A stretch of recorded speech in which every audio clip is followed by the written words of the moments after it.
Totem Pole Nation, Lambo's World of Sports featuring MattPatt. Today we're going to be talking about the NFL. Sideline Sports Network, thanks for giving us a platform. We're on the road to doing something great. We got some breaking news on the way soon that's behind the scenes later on. But we're going to be talking about the NFL. So, who's the better quarterback, Trevor Lawrence or Justin Herbert? The reason why we had to talk about this is because LeSean McCoy, I respect you as an NFL player. You've done great things, but I think, speak for yourself, as LeSean McCoy, Emmanuel Acho, Joy Taylor. Love Joy Taylor, by the way. I think she's a beautiful woman. But the reason why this topic had to be talked about was you thought that Justin Herbert was better than Trevor Lawrence, and we're not sure on that one. Joe Burrow, ladies and gentlemen, is the highest paid player in the history of the NFL. Now, the guaranteed money is $10 million less than Deshaun Watson's, but there's a lot of speculation talking about for Joe Burrow. Are we gonna pay that man? He came off a serious calf injury. He didn't practice for weeks. He's back. Joey Burrow, Joe Shiesty. Let's see what the Bengals can do. And other topic we're going to get into is the Pac-12. The Pac-12 was 13-0 this weekend, and there's a lot of talent in the Pac-12. Not just wide receivers, but quarterbacks. Who can possibly be drafted mock draft in the 2024? We'll do a little preview on that. But the first thing we're going to talk about is Joe Burrow. Explain the contract details, Mr. MattPatt, about Joe Burrow. Yeah, man. Obviously, like you just said, highest paid player of all time. And I'm not gonna, he deserves it. He's come in and he flipped a franchise that earned that number one pick to go get him. Whereas, like the Panthers this year, as bad as they were, they traded up to get Bryce Young. The Bengals earned that number one spot to go get Joe Burrow, and he flipped them. Now, you can say that if he didn't get hurt his rookie year, they would have made the playoffs that year as well. That's debatable with how shaky their offensive line was. But you go into his second year, you add Jamar Chase, you've got T. Higgins as your 2, and you've got Tyler Boyd as your 3. They still had C.J. Uzomah at the tight end.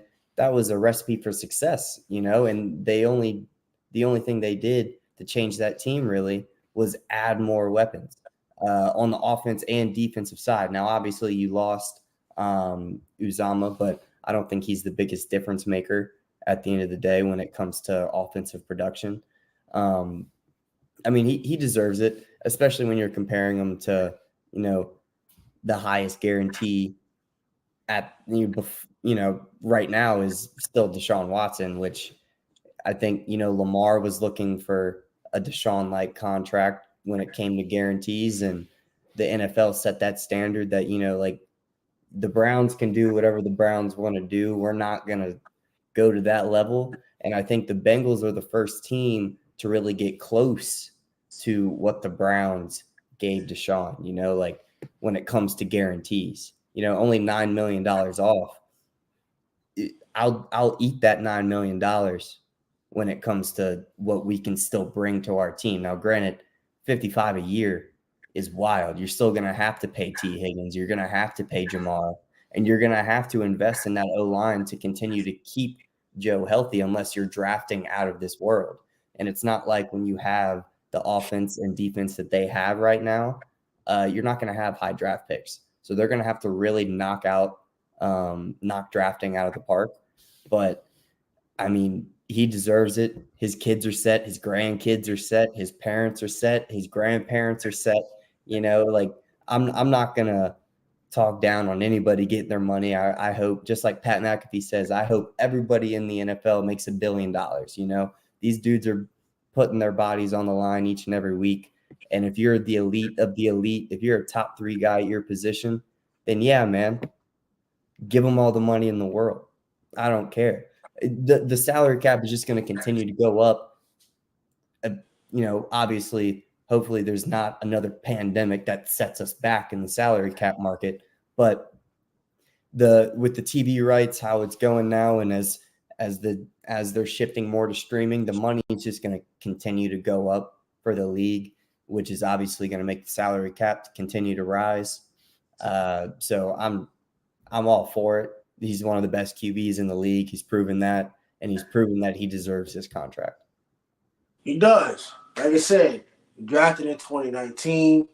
Like I said, he played at Ohio State. He didn't play a snap. He coached under Urban Meyer.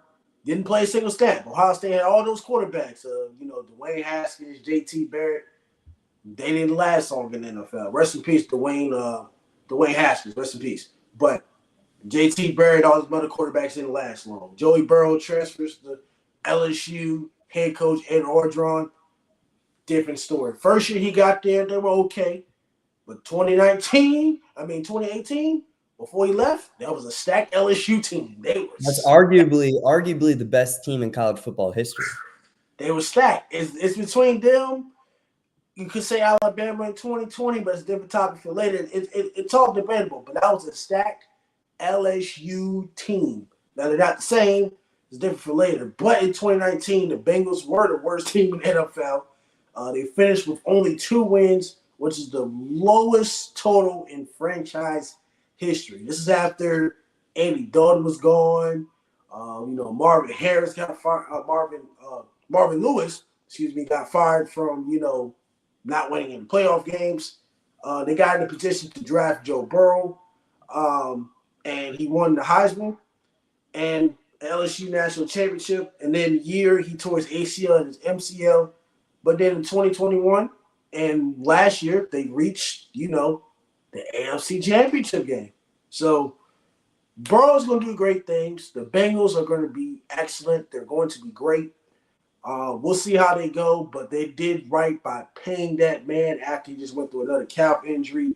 Invest your money into the O-line. We'll see how this cap space does for the Bengals after you sign them and see what you do in this offseason. But the next topic we're going to get into is who's the better quarterback, Trevor Lawrence or Justin Herbert? You go ahead and start off with this one.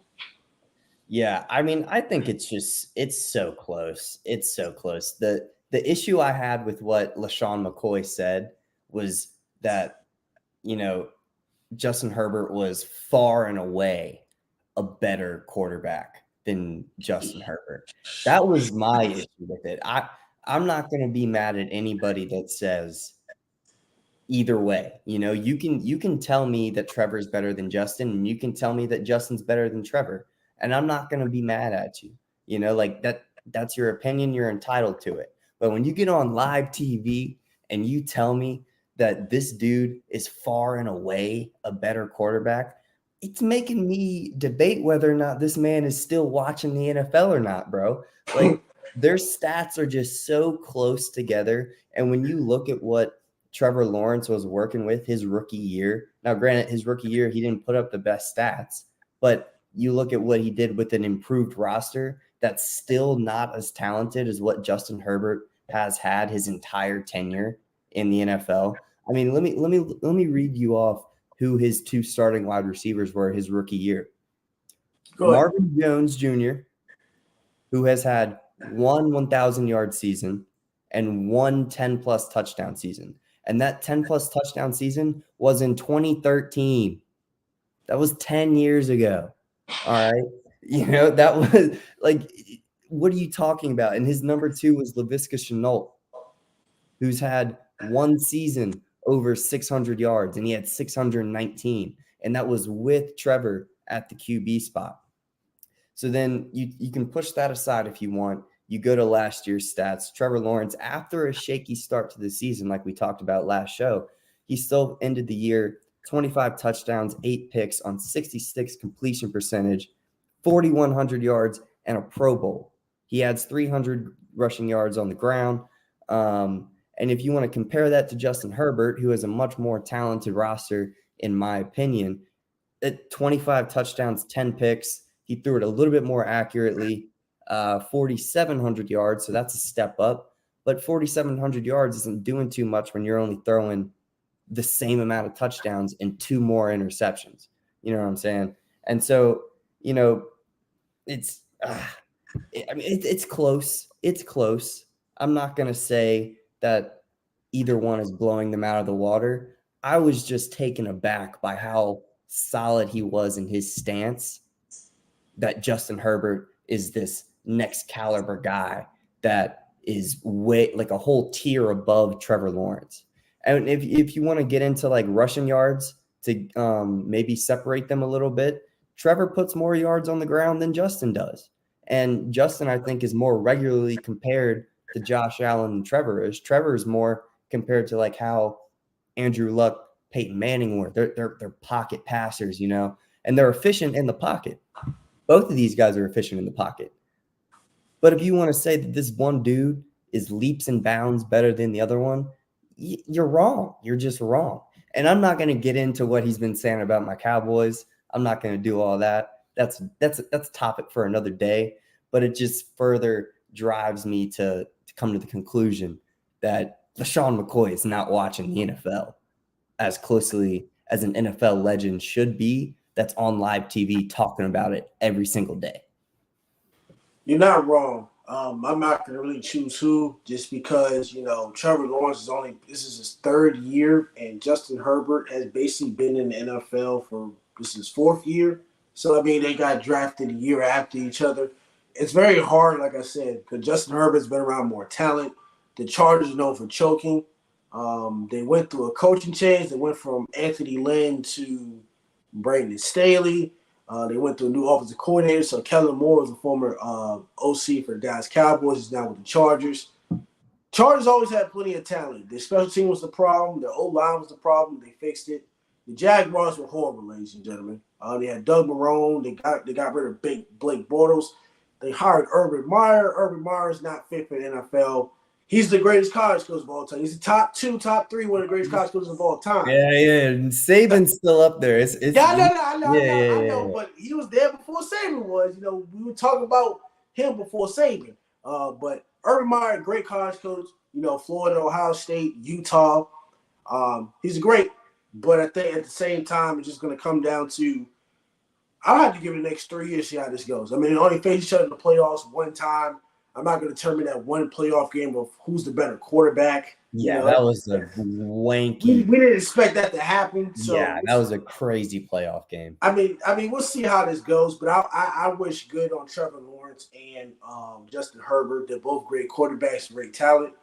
As of right now, they're probably in the top 5, top 10 as far as the quarterbacks you'll pick. Quarterback you start your franchise over, but we're going to have to see how that goes with those two quarterbacks. We hadn't seen enough yet, and the season hadn't started yet, so we'll see how it goes between these two quarterbacks.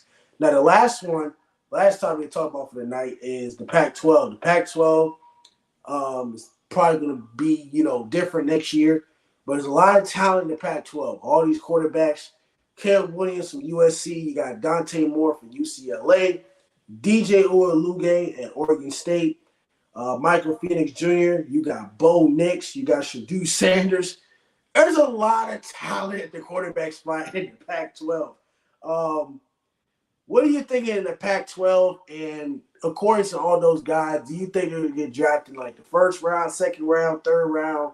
What do you think about this talented roster of quarterbacks? Because I think the next draft class of 2024 is going to be a good draft class along with these quarterbacks. No, yeah, I'm with you. So, like, obviously, Caleb's going to be QB1. And, I mean, as of right now, he's 1-1 in the entire draft. So, that speaks well for the Pac-12. But, USC's not going to be in the Pac-12. And it's really on the the Pac-12's governing body that they're falling apart. It was that just terrible TV deal similar to the ACC as to why they're not competing to be one of these Power 2 conferences that are going to be left at the end of 2024, 2025.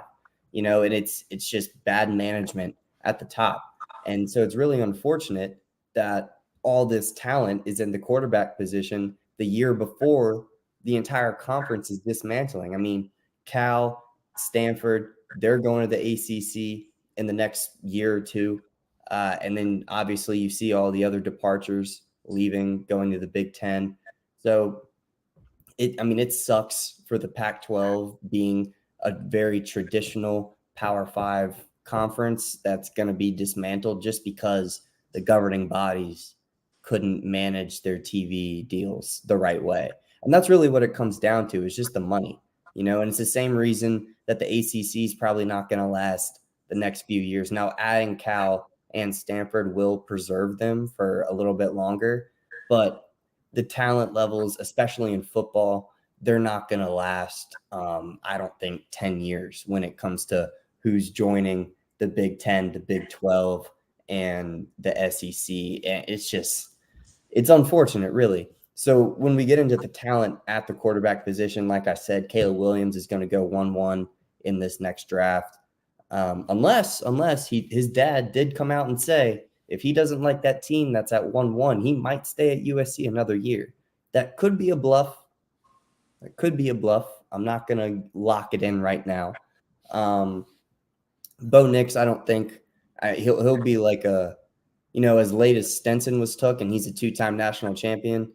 Bo Nix had to transfer from Auburn because he couldn't handle the SEC.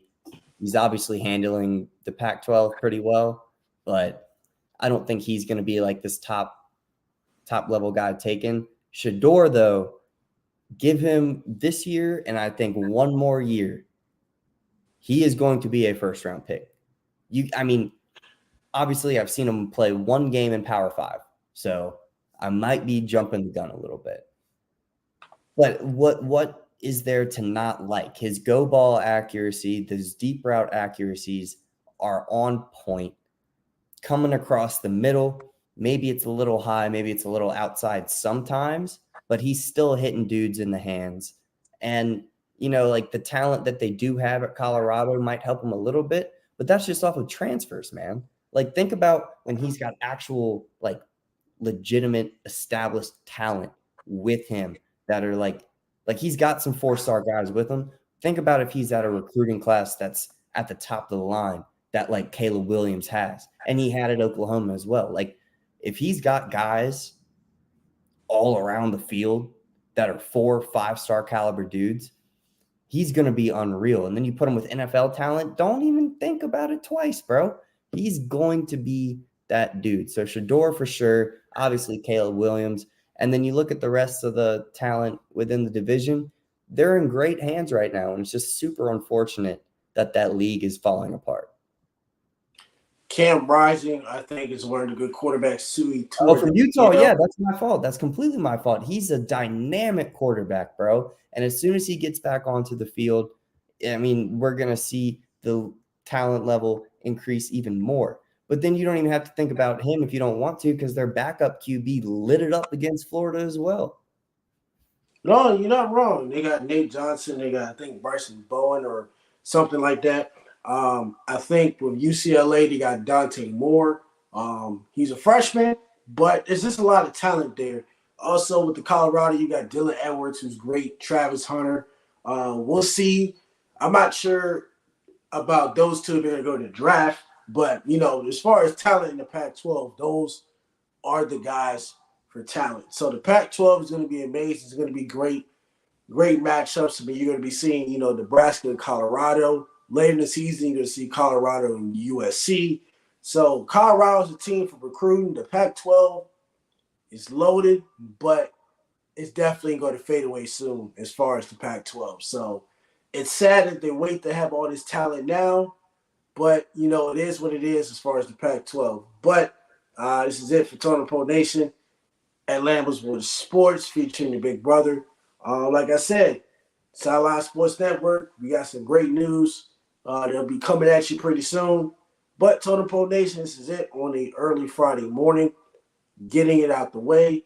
We'll be catching you next week. We'll let all these games flow, and we'll keep it rocking. So Totem Pole Nation, Lambo's World of Sports, Sideline Sports Network, and the big brother, we do appreciate you. Like and subscribe to Totem Pole Nation, because we are back.